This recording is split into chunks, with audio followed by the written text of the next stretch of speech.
Samajwadi party के सांसद रामजीलाल सुमन पर हमले का मामला गवाना टोल के पास करीब 500 मीटर पर किया गया हमला बुलंदशहर के गांव सुनहरा में दलित परिवार मिलने जा रहा था। सभा का डेलीगेशन राज्यसभा सांसद रामजीलाल सुमन के नेतृत्व में जा रहा था। डेलीगेशन हमले के बाद भाजपा सरकार पर जमकर बरसे रामजीलाल सुमन बोले, पूर्व निर्धारित कार्यक्रम की पुलिस प्रशासन को दी जानकारी, सुनियोजित तरीके से किया गया है जानलेवा हमला, मेरी हत्या की रची गई है साजिश, बोले सुमन। कथित करणी सेना ने बताया सरकार का संरक्षण। सुमन समाजवादी पार्टी के आगे की राजनीति के सवाल पर बोले, पार्टी हमारे साथ है। उत्तर प्रदेश में बताया जंगल राज जैसे लोगों को सरकार का संरक्षण। सपा सांसद रामजीलाल सुमन ने प्रदेश सरकार पर लगाए कई आरोप।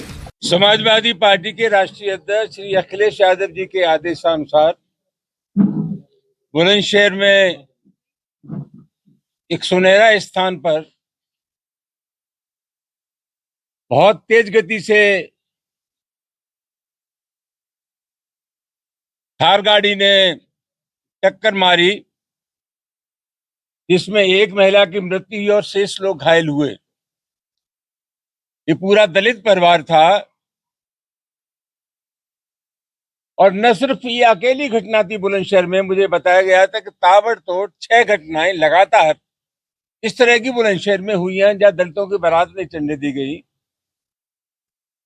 उन पर अत्याचार हुआ, उनको अपमानित किया गया। न सिर्फ बुलंदशहर में, पूरे उत्तर प्रदेश की स्थिति बहुत खराब है। जगह जगह दलित लोगों को निशाना बनाया जा रहा है, उनकी नाबालिग बच्चियों के साथ बलात्कार किया जा रहा है, उनकी बारातें चढ़ने दी जा रही हैं, अंबेडकर की प्रतिमाओं को तोड़ा जा रहा है। ये हकीकत जानने के लिए हम लोग वहां जा रहे थे बुलंदशहर। हमें गवाना टोल पे ही रोक लिया गया, भारी लाभ लश्कर, भारी पुलिस, और हमारे आग्रह करने के बावजूद भी जवरिया पुलिस ने हमें वहां नहीं जाने दिया। गवाना टोल से अलीगढ़ की तरफ 500 मीटर की दूरी पर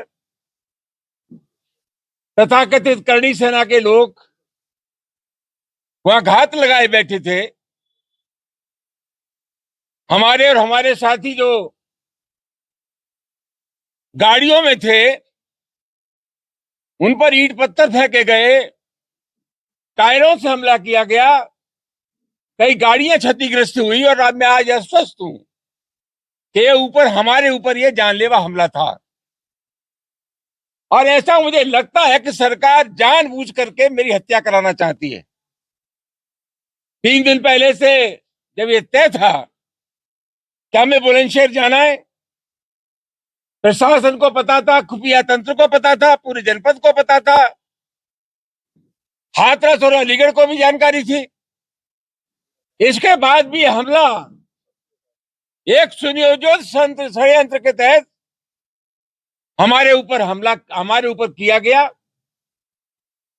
उत्तर प्रदेश की जिस प्रकार की कानून व्यवस्था की स्थिति है और जिस तरह के तत्वों को शय मिल रही है, संरक्षण मिल रहा है, उससे सही अनुमान लगाया जा सकता है कि स्थिति क्या है।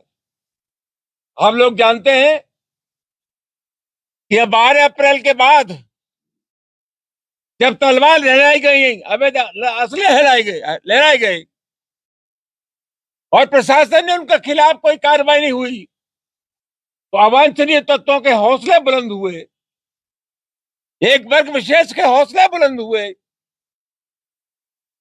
कोई कार्रवाई नहीं की गई। प्रशासन ने जिन शर्तों के साथ अनुमति दी थी सभा करने की, उन शर्तों को तोड़ा गया। इसका सीधा सीधा मतलब यह है कि यह शासन निरंकुश हो गया है। जानबूझ करके हालात ऐसे पैदा किए जा रहे हैं जहां अराजकता हो, कानून का राज न हो, संविधान का राज न हो। और जिस प्रकार की स्थिति है, प्रतिपक्ष के लोगों को तो राजनीति करना मुश्किल हो जाएगा। मैं सिर्फ यही कह सकता हूं, घटना बहुत महत्वपूर्ण है और इस साजिशन हमारे ऊपर कातिलाना हमला था। ये जो लोग हैं, जो हमलावर हैं, उनको आप किस रूप में देखते हैं? कायर हैं, बुज़दिल हैं, नकारा हैं, क्षत्रियों के नाम पर कलंक है। क्षत्रियों का धर्म है गरीबों की रक्षा करना। ये बगल में भरतपुर के राजा सूरजमल क्षत्रिय थे। राजा सूरजमल अंग्रेजों से लड़े, उन्होंने अंग्रेजों की गर्दन काटी, किसी भी गरीब की गर्दन नहीं काटी। ये तथाकथ जो सेना है, मेरा उनसे आग्रह है, पाकिस्तान में आतंकवाद के खिलाफ लड़ो, जाकर के पहुंच जाओ। चीन ने हमारी जमीन पर कब्जा कर रखा है।